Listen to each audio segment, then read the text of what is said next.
Olá, amante dos livros, olá, estudante para o vestibular, tudo bem? Aqui é o professor Átila Almada e você continua comigo no canal da Almada Consultoria, o melhor lugar para conhecer os clássicos da literatura em língua portuguesa. Esta, não se perca na conta, é a quinta parte da nossa análise sobre a obra Angústia de Graciliano Ramos.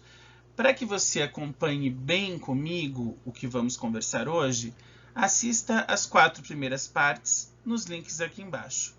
Hoje nós vamos começar a falar sobre passagens marcantes do livro. Nas 2 últimas partes, eu selecionei 10 trechos da obra, 10 trechos como foram escritos pelo Graciliano Ramos, e é o que eu vou apresentar para você. Qual foi o meu critério de escolha para essas passagens marcantes? Basicamente, eu vou tratar aqui de coisas que eu ainda não falei nas aulas anteriores. Então, por exemplo, eu não vou colocar aqui uma passagem do livro que fale sobre o aborto do filho que a Marina esperava do Julião Tavares, porque eu já falei disso nos temas transversais, já falei disso no nosso encontro anterior. Não vou me repetir. Então, eu selecionei trechos que reforçam algumas coisas que foram mencionadas ou que apresentam coisas que não foram ditas ainda. Eu não vou falar mais uma vez de algo que eu já me aprofundei. Fechado? Como eu disse aqui, as passagens marcantes, elas representam vozes e tormentos do Luiz da Silva, o nosso narrador personagem, o nosso protagonista. Por que vozes? Porque é a voz dele mesmo que apresenta toda a obra, mas como você sabe, dividida nos 3 patamares temporais. No passado distante, na infância e na adolescência, ainda no interior, figura dos avós e do pai. No passado mais recente, a chegada a Maceió e ao pensionato, e no presente. Cada tempo tem a sua voz e essas vozes se misturam no presente e trazem essas lembranças de maneira divergente, confusa, difusa para a vida do Luiz da Silva. Então, dentro dessas vozes e tormentos, eu selecionei as passagens sobre as quais nós vamos conversar agora. A primeira passagem é muito interessante. Ele fala dos defuntos antigos. O que são esses defuntos antigos que importunam a vida do Luiz da Silva? Bom, são as lembranças. As lembranças para ele não são boas. Ao contrário das pessoas que se fiam na sua memória como um reconstituinte da sua história e que muitas vezes se fincam nessa memória para lembrar de bons momentos e para seguir em frente, isso é uma dor de cabeça para o Luiz. A memória de defuntos ruins, de coisas complicadas, né, da serra, do interior, da família com a qual ele não tinha nenhum laço estreito de união, a casa da vila, o avô que traía a avó, o pai que não gostava dele, enfim. E ele faz sempre elementos de conexão. Vejam o que ele diz ali, ó, antes das reticências. Olhando, ele ficava à porta da nossa casa na vila, olhando a rua que desaparecia debaixo de um lençol branco de água em pó. Agora a chuva é um pouco diferente, o nevoeiro menos denso. Então a chuva é o ponto de comparação entre a chuva na serra, no interior, e a chuva de agora, a chuva em Maceió que bate no telhado com força da casa alugada onde ele vive e que oculta o jardim da vizinha. É bom lembrar que Angústia não é um livro que tem uma linha cronológica de narração. O livro começa depois, digamos, daquela que seria a ultimação. O desfecho do livro é a morte do Julião Tavares, mas o livro começa com o Luiz recobrando a sua vida ou tentando retomar a rotina depois do assassinato que ele comete. Eu vou voltar a esse assassinato na última parte, não no vídeo de hoje, mas no próximo, e explicar um pouco melhor para você. Mas eu quero alertar que o livro não segue, ou relembrar que o livro não segue uma ordem cronológica. Eu tentei aqui dar uma ordem cronológica às passagens, mas não é essa ordem cronológica que o livro segue, ok? O segundo momento que eu selecionei é o momento da aparição daquele que será o antagonista, o arquirrival, o inimigo, odiado, desprezado pelo Luiz da Silva. Desprezado por um lado e certo objeto de atração social por outro. Julião Tavares. Foi por aquele tempo que Julião Tavares deu para aparecer aqui em casa. Então, primeiro ele se convidava para a casa do Luiz e depois para a casa da Marina. Lembram-se dele. Os jornais andaram a elogiá-lo, mas disseram mentira. Julião Tavares não tinha nenhuma daquelas qualidades que lhe atribuíram. Era um sujeito gordo, vermelho, risonho, patriota, falador e escrevedor. No relógio oficial, nos cafés e em outros lugares frequentados, cumprimentava-me de longe. Oh, tudo bem, beleza, e aí? Fingindo superioridade. Esse Julião, literato e bacharel, tinha os dentes miúdos, afiados, e devia ser um rato, como o pai, reacionário e católico. Ou seja, tudo que o Luiz detestava, ele mimetizava no Julião Tavares. Ele era a própria figura da bomba, assim. Se você riscasse um pavio, ele explodia e se fragmentava em mil, porque era o que ele mais odiava, centralizado, centrado, focalizado, representado por uma única pessoa. Como assim? O Julião Tavares era um cara que frequentava casas mais humildes, então veja, ele era um ricaço? Não, mas ele era mais rico nos lugares onde ele frequentava, ou seja, ele cuidava de frequentar lugares onde ele ficasse por cima da carne seca. Ele jamais iria frequentar um lugar onde ele não fosse o sujeito a se destacar, o sujeito importante, o sujeito que todo mundo visse. Mas o Luiz alerta, é mentira, ele não era inteligente, ele não era bondoso, ele não era legal, ele era aquele cara que falava, mas ele tinha a tal da empáfia, né? A fala muito metida, muito nojenta, com ar superior, mas uma fala que não representava necessariamente um conteúdo. Ele falava e escrevia sobre tudo, mas sabia sobre quase nada. Digamos assim, decorava clichês e chavões e reproduzia, mas sabia impressionar. E sabia impressionar e tendo dinheiro, claro que era alguém bem cotado na sociedade. Se até hoje é assim, naquela época em que a sociedade era muito menor, né, mais restrita, não ia haver diferença. Então, em lugares que não eram a casa, né, não era o ambiente familiar ali, primeiro do Luiz, depois da Marina, o Julião cumprimentava de longe e de vez em quando aparecia lá na casa do Luiz, e depois que o Julião faz a Marina trocar o Luiz por ele próprio, o Julião, aí aparece na casa da Marina. Julião, literato, erudito, né, teoricamente ou pretensamente erudito, bacharel, tinha os dentes miúdos e afiados, então ele vai compondo o Julião com uma cara de rato, né? Dente miúdo, afiadinho assim, e um rato no seguinte sentido, um rato esperto, um trambiqueiro, um mentiroso, um ardiloso como o pai. Reacionário, que significa tradicionalista, burguês, apegado aos valores da propriedade, do dinheiro, daquela família eu, você, 2 filhos e um cachorro, e católico. Bom, aí você vai me perguntar, Átila, ele critica a religião católica? Ele critica a religiosidade, na verdade. O alvo do narrador não é o catolicismo, é a religiosidade, mas a religião primária, primordial, presente ali era católica, então acaba sendo. Mas certamente, pelo tom da narrativa, se houvesse ali naquela Maceió dos anos 20 ou 30 outras religiões tão em voga quanto a católica, pode ter certeza de que o Luiz da Silva iria atirar pedra também. Terceiro ponto interessante aqui, o Luiz já tinha conhecido a Marina, eles estavam conversando, mas ainda não tão envolvidos, porque quando ele vê a Marina aparecendo, ele vê uma moça assim, com a pele vermelha, o cabelo muito loiro, mas ele não tem uma atração por ela. Ele acha uma figura esquisita, mas depois aquela figura esquisita vai se mudando em uma figura atrativa, uma figura que de repente desperta a libido e o tesão do Luiz. Mas no começo ele ainda conversava com ela como uma vizinha e tal, e a dona Adélia, a mãe da Marina, rapidamente se atreve a utilizar o Luiz para pedir um emprego para a filha, tenta ver se conseguiu alguma coisa, só que a dona Adélia faz a filha uma menina de muito talento, injustiçada pela sociedade por ser uma menina. Veja lá. É Marina, desocupada, com as mãos abanando. Não, ela não é preguiçosa, cose, ou seja, costura, borda. Mas trabalho de mulher em casa não adianta, gasta-se tempo sem fim no bordado e recebe-se uma ninharia. Se fosse possível arranjar um emprego para Marina, então a mãe trata a filha como o bibelozinho da mamãe, aquela coisa fofa, minha tchutchuquinha. De repente vem o seu Ramalho que é o contrário, né, da dona Adélia. O seu Ramalho é aquele que tem um choque de realidade. Ele fala, que isso, você não sabe nada. Não foi lá, rapaz, já com peditório, mulher.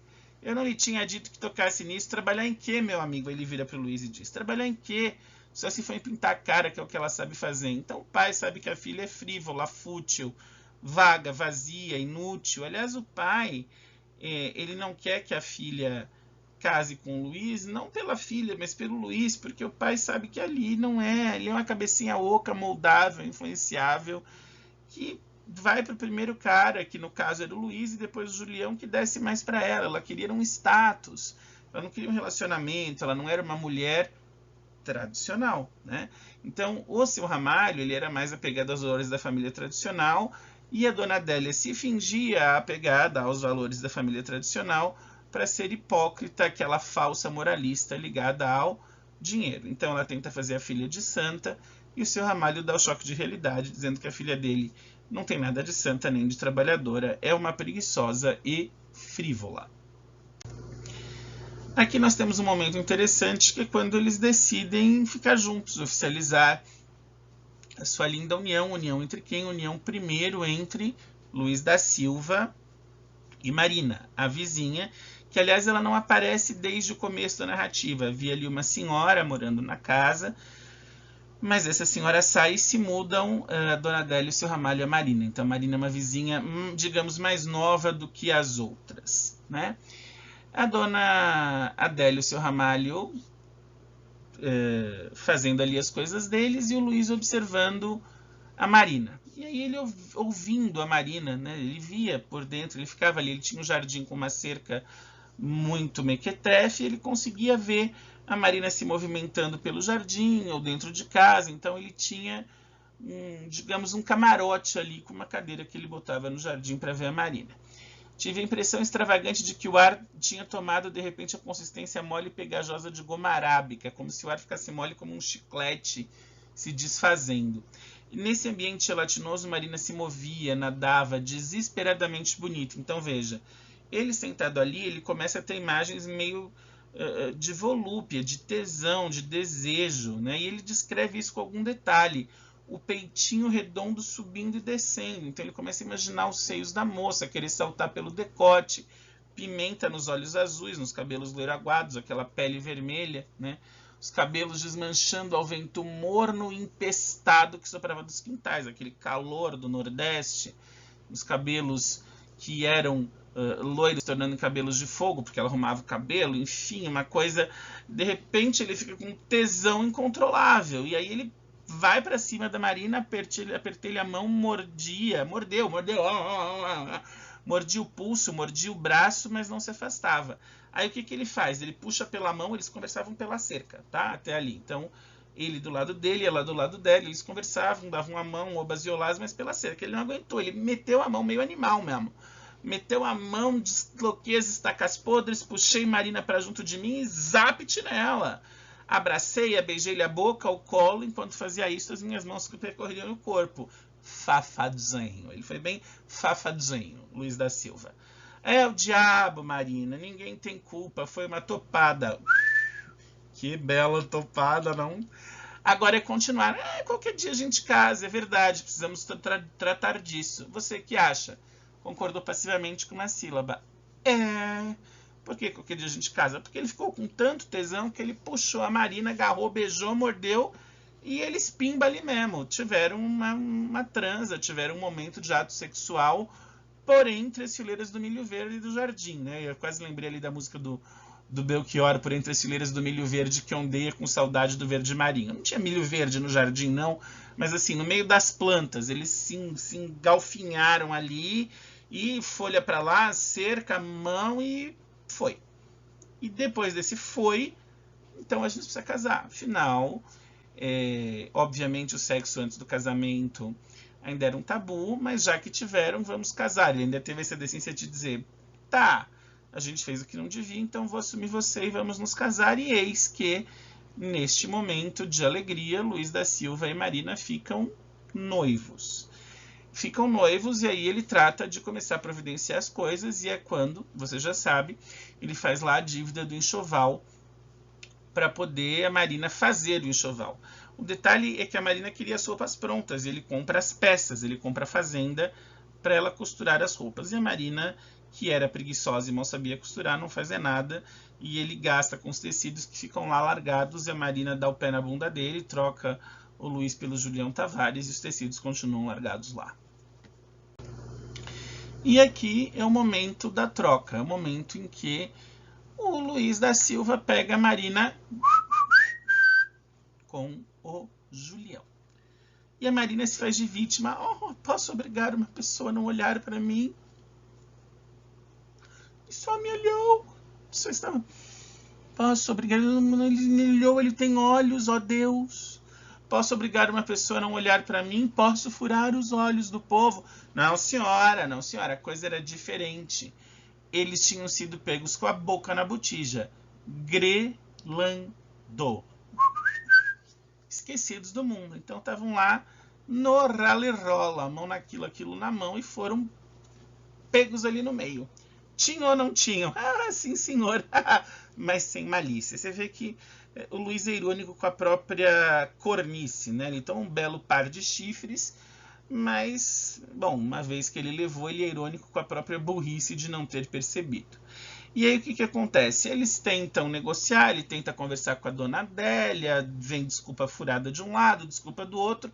Eles começam a se distanciar, o Luiz e a Marina, e se tornam inimigos. Um mês depois éramos inimigos. E o Julião Tavares entra de vez. O Julião Tavares, que era um amante, joga o Luiz da Silva de escanteio e toma o posto de oficial. Passa a frequentar a casa da família da Marina, da dona Adélia e do seu Ramalho, levando presentes, comida, e toda vez que ele ia, chegava do armazém uma caixa com latas, garrafas, embrulhos e tal, e ele comprava esse afeto e esses momentos que passava ali. O seu Ramalho, o pai, ele não concordava com essa baixaria toda, com essa história de transa com um, transa com outro, mete chifre, larga, ele não era afim disso. Então, o que lhe restava fazer era botar o chapéu na cabeça e vazar, porque o seu Ramalho não tinha voz, né? Eram as duas, a esposa e a filha, e o Julião Tavares contra ele, 3 contra 1, deu ruim, mas ele não participava. É interessante notar